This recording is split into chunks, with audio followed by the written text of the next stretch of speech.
সব গুলিয়ে যাচ্ছে, বুঝলে তো? মানে আমি কিছু বুঝে উঠতে পারছি না, কোনটা ঠিক কোনটা ভুল সব গুলিয়ে ফেলছি, বুঝেই উঠতে পারছি না। ভয় কাকে পাবো, শ্রদ্ধা কাকে করব? কোনো মানুষকে ভয় পাবো নাকি আইন কানুনকে ভয় পাবো? রেসপেক্ট কাকে করব? পার্টিকুলার কোনো মানুষকে রেসপেক্ট করব নাকি আইন কানুনকে রেসপেক্ট করব? কাকে কার কাছে মাথা নত করব? পার্টিকুলার কোনো মানুষের কাছে ভয় পেয়ে মাথা নত করব নাকি আইন কানুনকে শ্রদ্ধা করে তার কাছে সেই আইন কানুনের কাছে, প্রশাসনের কাছে মাথা নত করব? কার পাওয়ার বেশি, আইনের পাওয়ার বেশি না কোনো পার্টিকুলার মানুষের পাওয়ার বেশি? I don't know. আমি যতদূর জানি এই যে সিএম পিএম এই মানুষগুলোকে জনতা তৈরি করে, তাই তো? ওনারাই প্রত্যেক মানুষের কাছে ভোটের আগে হাত জোর করে বলেন আমরা আপনাদের জন্য, এবং আপনারা আমাদেরকে আজকে এই জায়গায় দাঁড় করিয়েছেন। জনগণের ভোট ছাড়া ওনারা পাবলিক ফিগার হতে পারেননি, ওই জায়গায় অ্যাচিভ করতে পারেননি। ওই জায়গাটা জনগণের আশীর্বাদ ভালোবাসা ছাড়া এবং জনগণের মানে কি বলবো, মানে ভালোবাসা ছাড়া ওই জায়গাগুলো পদগুলো সম্ভব নয়। এই যে আজকে বিচারপতি, আজকে এই হ্যানা ত্যানা, এই যে এই আসনগুলো, আমরা এই মানুষগুলোকে রেসপেক্ট দিই কেন? না সেই মানুষগুলো আমাদেরকে নতুনভাবে চলা, জীবনের নতুন করে মানুষের লাইফকে শোধরানো, এই যে পাতি কথায় কথায় বলে শ্রীঘর, কথা বলে সংশোধনাগার, জেল মানেই হচ্ছে নিজেকে সংশোধন করে রেকটিফাই করে তুমি বেরোচ্ছ। তুমি পূর্বে যে ভুলগুলো করেছো নেক্সট স্টেপে তুমি সেই ভুলগুলো আর করবে না। তাহলে ভয় কাকে পাওয়া দরকার, রেসপেক্ট কাকে করা দরকার? আইন কানুন প্রশাসন। কারণ আমরা আইন লঙ্ঘন করছি। এই যে রাস্তায় বাইক নিয়ে বেরোচ্ছি, গাড়ি নিয়ে বেরোচ্ছি, আমরা কি দেখতে পাই যে কোনো ইয়েতে এলে সিগন্যাল দেখে যে হ্যাঁ সিগন্যালে এখন কোন আলোটা জ্বলছে, এই সময় আমি কি লঙ্ঘন করে বেরোবো? এগুলো উচিত নয়। কেন না? এটা নিয়ম, এটা আইন, এটা ডিসিপ্লিন, এগুলোকে মেনটেন করে চলা দরকার। তাই তো মানুষের লাইফে তো থাকে ডিসিপ্লিন, পাংচুয়ালিটি, তারপর এর সাথে সাথে আইন কানুন, সমস্ত কিছু দায়িত্ববোধ কর্তব্যবোধ মানুষের জীবনে থাকে। তো ওয়াইটিতে এসে আমি প্রথম দেখলাম, কালকের একটা ঐতিহাসিক লাইভ দেখলাম যেখানে একটি ছেলে বারবার বলছে আমি ক্ষমা চাইছি, আমি আপনার কাছে ক্ষমা চাইছি, আমি ভুল করেছি, আমি আপনার কাছে ক্ষমা চাইছি। কেন? কিসের জন্য? পার্টিকুলার কোনো মানুষের কাছে কেন? পার্টিকুলার কোনো মানুষের কাছে ক্ষমা চাওয়া মানে কি? তার মানে আমি আপনার কাছে ভুল করেছি, তার মানে ব্যাপারটা হচ্ছে ভুল করা মানে আমি তো দেখতে পাইনি সে কোনো ভুল করেছে।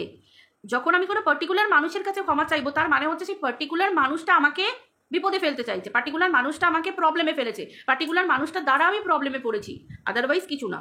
আমরা বারবার একটা কথা জানি যে সেই ছেলেটির দ্বারা সোশ্যাল মিডিয়াতে, এবং সেই ছেলেটি এবং তার পরিবার এবং তার মানে তার বাপ শ্বশুরবাড়ির পরিবার, তার স্ত্রী, বিভিন্ন রকম আরও একটি মেয়েকে কেন্দ্র করে এই সোশ্যাল মিডিয়াটা কেওয়াস হচ্ছে, 3 বছরের পর বছর চলেছে। সোশ্যাল মিডিয়াকে ভুলভাবে দেখানো হয়েছে, সোশ্যাল মিডিয়াতে অনেক কিছু ভুল বার্তা, এগুলো তো ছেলেটির দ্বারা ভুল হয়েছে, যেগুলো ছেলেটি আইন কানুন প্রশাসনকে না মেনে কাজ করেছে। এখানে পার্টিকুলার কোনো মানুষের কাছে ক্ষমা চাওয়ার কি আছে? ভুলটা সে করেছে, সোশ্যাল মিডিয়াতে সেই বার্তাগুলো ছড়িয়েছে, অতএব আইনকে লঙ্ঘন করা হয়েছে, কানুনকে রেসপেক্ট করা হয়নি, মানে বীতশ্রদ্ধ, তাই তো? আমি যদি ভুল না বলে থাকি, কঠিন বাংলা আমার বরের কাছ থেকে শেখা। তো ব্যাপারটা হচ্ছে এটা যে শ্রদ্ধা না করে আইন কানুনকে দিনের পর দিন লঙ্ঘন করে গিয়ে এই সমস্ত বার্তা ছড়ানো হয়েছে। তো তার জন্যই তো আইনের তরফ থেকে যে 505 ব্যাপারটা আমরা এখন সবাই জেনে গেছি, যে ভুল কিছু প্রদর্শন করা সোশ্যাল মিডিয়াতে, এইগুলো হলে 505 দেওয়া যায়। তো এটা তো কোনো মানুষের দ্বারা না, এটা তো আইনের একটা অংশ। আমরা সকলেই আইনের আওতার মধ্যে পড়ি, আমরা যারা ভুল করব তাদের ক্ষেত্রেই এটা মানুষ দিতে পারবে। তো এই ক্ষেত্রে পার্টিকুলার কোনো একটা মানুষকে ওপরে তোলা যে আমি ভুল করেছি আমাকে ছেড়ে দিন, আমার তো মনে হয় না কোনো পার্টিকুলার মানুষের হাতে এত পাওয়ার থাকে। কারণ আইন কানুন প্রশাসনের জন্য পার্টিকুলার লোক বাছাই করা হয়। কিরকম? আইন কানুন প্রশাসনের সাথে জড়িত হচ্ছে থানা, পুলিশ, বিচারপতি, লয়ার তো যে কোনো মানুষ আমরা লয়ার মানে আমরা হায়ার করতে পারি, কারণ তারা জনগণের সেবায় নিজেদেরকে করে দেন। যে কোনো মানুষ, আমরা প্রাইভেটে লয়ার, সরকারি লয়ার থেকে যাদের টাকা পয়সা নিই তারা সেগুলোকে সেই সব মানুষদেরকে জাস্টিস দেয়। সবার তো ক্ষমতা থাকে না প্রাইভেট লয়ার হায়ার করার। তো সেই রকম ধরনের জনগণের সেবায় এরা নিজেদের জীবন দেন, মানে এই লয়ারের কথা বলছি। মাননীয় বিচারপতি থাকেন, তারা এইগুলোর মাধ্যমে তো বিচার হয়। বাট কোনো পার্টিকুলার মানুষকে নিয়ে আমরা তো দেখেছি সোশ্যাল মিডিয়ায় এইগুলো চলেছে। আর যদি বারবার কোনো মানুষের কাছে ক্ষমা চাওয়া হয় তাহলে তো আমরা পাবলিক বুঝবো যে এটা রিভেঞ্জ, এটা রিভেঞ্জ, যে আমার কথা শোনেনি, আমার কথা বলেনি। ধরো আমি কাউকে কেস দিচ্ছি, আমার কথা তুই শুনিসনি, আমার কথা বলিসনি, সে আমার কাছে ক্ষমা চাইছে, দিদি আমি তোমার কাছে ভুল করেছি, দিদি আমি ভুল করেছি, দিদি আমি ক্ষমা চাইছি, দিদি তুমি আমার এই করেছো, দিদি তুমি আমার ওই করেছো। মানে কি আমি সেই মানুষটার উপর রিভেঞ্জ নিতে চাইছি, এটাই তো। আমি না এই জিনিসগুলো একদম বুঝতে পারি না। দেখো, নরম মাটি বিড়াল আঁচড়টা বসাতে পারে, আঁচড়ে নখে করে একদম ঘেঁটে দিতে পারে, কিন্তু শক্ত মাটিতে বিড়ালের আঁচড় কি পড়ে? বিড়ালের নখ ভেঙে যাবে, পা ভেঙে যাবে, বিড়াল সাহসও পায় না। সেটা হচ্ছে ব্যাপার।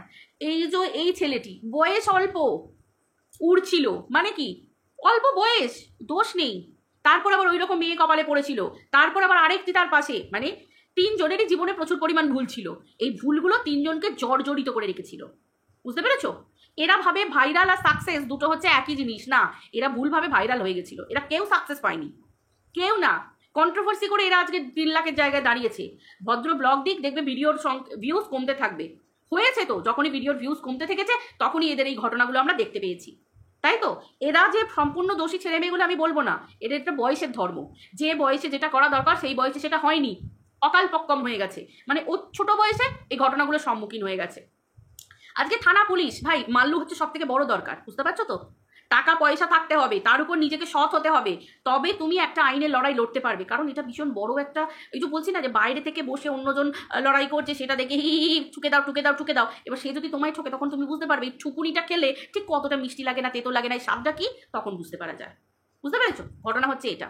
তো সেই ক্ষেত্রে এই ধরনের ছেলে মেয়েগুলোকে সোশ্যাল মিডিয়াতে এসে কেউ এদের মধ্যে জড়াতে চায়, আর কেউ এদের মধ্যে আসলে কি বেশিরভাগ মানুষেরা এদের মধ্যে জড়িয়ে পাজেল হয়ে যায়, পাজেল হয়ে গেছিল। এই যে আজকে এই ঘটনাটা, ছোট ছোট বাচ্চা, অল্প বয়সী বাচ্চা ইনকামের জন্য এসেছে, কেউ দুটো মেয়ে আর এরা ছেলে, এই ছেলে একটি ছেলে।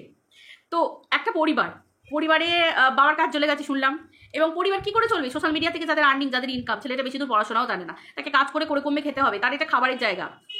টাকা পয়সা মানুষ কেউ থাকলে খরচ করতে চায়, কেউ জমিয়ে রেখে দিতে চায় যে না আমি খরচ করবো না।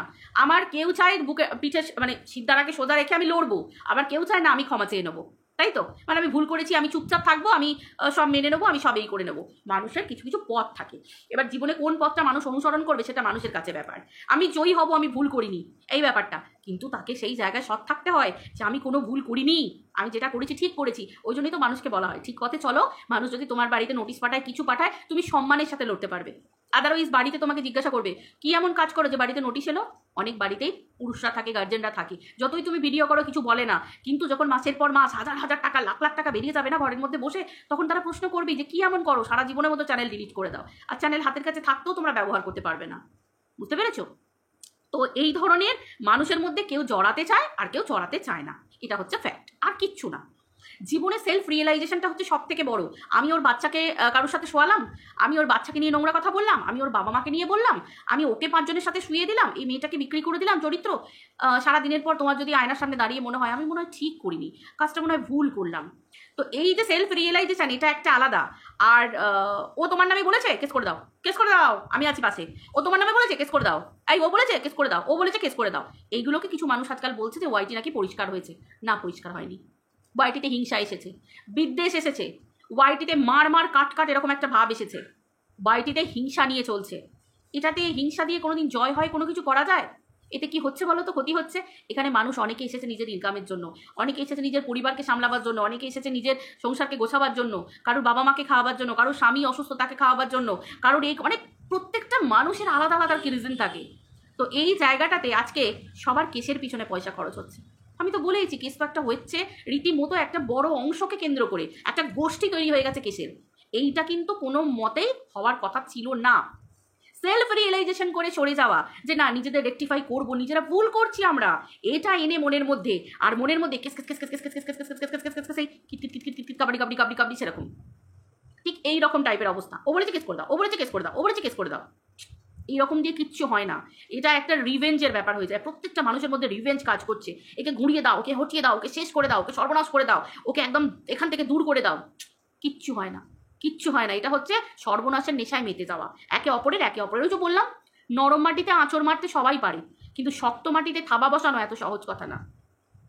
কিছু পাবলিক থাকে যে লড়বে না, আমি ভুল, পুরোটাই ভুল।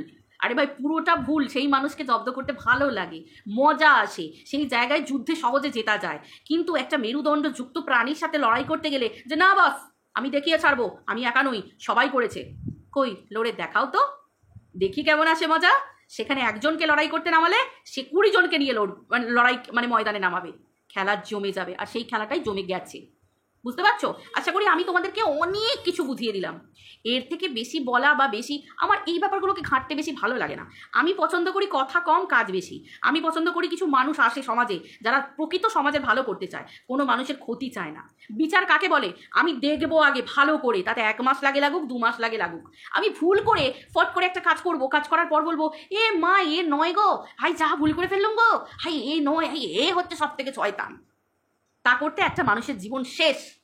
যার ইনকাম, সোর্স অফ ইনকাম এটা, যার জায়গায় এটাই হচ্ছে তার খেটে খাবার জায়গা, সেই জায়গাটা আমি অনেক দিন বন্ধ করে রাখলাম। এটা আমার কিছু বাহাল্যমনা কিছু না, আমি নিজেকে প্রকাশ করতে গিয়ে একটা মানুষের ক্ষতি করে ফেললাম। বাট এটাও মানুষের বোঝার ক্ষমতা থাকতে হয়। আর এই ওয়াইটিতে এসে কিছু জ্ঞানের কথা বলা মানে উলুবনে মুক্ত ছড়ানো, আমার গলা ব্যথা, সময় নষ্ট।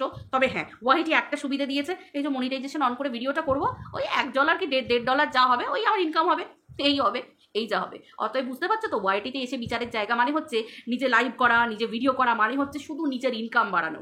কিছু কিছু মানুষ সমাজের সেবায় নিজেকে লিপ্ত করে দিচ্ছে, মানুষের অধিকার, যেটা মানবাধিকার, মানুষের অধিকারের জন্য আমৃত্যু লড়াই করে চলেছে, তারা কখনো নিজেকে দেখায় না। তারা কর্মের মাধ্য দিয়ে পাবলিক তাদেরকে তুলে ধরে, কিন্তু তারা নিজেদেরকে না কখনো দেখায় না, পাবলিক তাদেরকে চুজ করে। সিরিয়াসলি বলছি, খুব ধ্রুব সত্যি কথা, আমার চোখে দেখা অনেক আছে, আমি নাম নিচ্ছি না। তারা নিজেদেরকে সেইভাবে পরিচয়ই দেয় না, অথচ তারা নিঃশব্দে কাজ করে চলে। তারা একটার পর একটা কাজ করে করে দেখায়, দেখো আমি কাজ করেছি, দেখো আমি কাজ করেছি। বাট তার হাত দিয়ে কারো সর্বনাশ হয় না, তাদের হাত দিয়ে সবসময় লোকের হিতার্থে কাজ হয়, ভালোর জন্য কাজ হয়। এবার মানুষকে বুঝতে হবে, কিছু মানুষ বুঝে বোঝে না, কিছু মানুষ এইভাবেই বড় হতে চায়। ওই যে বলে না, চয়েস ইজ ইয়োর্স, হাতের কাছে সব আছে, বাট চয়েস ইজ ইয়োর্স। এটা নিজেকে চয়েস করতে হয়, আমি কোনটা চয়েস করব। অনেকেই আমাকে বলছে, মিলি তোমার ভিডিও খুব সুন্দর হয়েছে, খুব ভালো লাগছে, এখন তোমাকে, তোমার কথা ভালো লাগছে। এক্স্যাক্টলি, আমি নিজে রিয়েলাইজ করেছি যে আমি বলবো যেটা আমি বুঝে বলবো, আমি ভালো করে বলবো, কারোর বলা কথা ওগড়াবো না। আমি কেউ আমাকে ইন্ধন যোগাচ্ছে বলে আমি নিজেকে ভুল পথে চালিত করবো না। নিজে চোখে দেখবো, নিজে কানে শুনবো, নিজে সবারটা শুনবো, নিজেরটা বলবো। এটা এখন আমি, যার জন্য আমার নিজের ভিডিও আমার নিজেরই ভালো লাগে। থ্যাংক ইউ সো মাচ, তোমরা আছো বলেই আজকে এই জায়গায় পৌঁছাতে পারছি। হ্যাঁ, আমি ধীরে ধীরে পৌঁছাচ্ছি, বাট আমার নিজের প্রতি একটা মনে হয় যে আমি ঠিক আছি, আমি একদম ঠিক আছি। সারা দিনের পরে বালিশে মাথা দিলে আমি বুঝতে পারি যে না, আমার দ্বারা কেউ অসম্মানিত হয়নি, আমি কাউকে নোংরা কথা বলিনি, আমি কোনো গুরুজনকে অসম্মান করিনি, কাউকে কারোর সাথে শোয়াইনি। ইটস ওকে, আমার থেকে আমার সন্তান ভালো শিখবে এবং আমার স্বামী মাথা উঁচু করে চলতে পারবে, আমার গুরুজনও বলতে পারবে, আমার বৌমা ভিডিও করে, আমার বাড়ির মেয়েটা ভিডিও করে, খুব সুন্দর কন্ট্রোভার্সি করে, দেখো তোমরা চ্যানেলটা, এই কথাটা বলতে পারবে। তো চলো বন্ধুরা, আশা করি তোমরা সবাই খুব ভালো থাকো, আশা করি না, সবাই একদম ভালো থাকো। টাটা, দেখা হচ্ছে আবার পরের ভিডিওতে, বাই।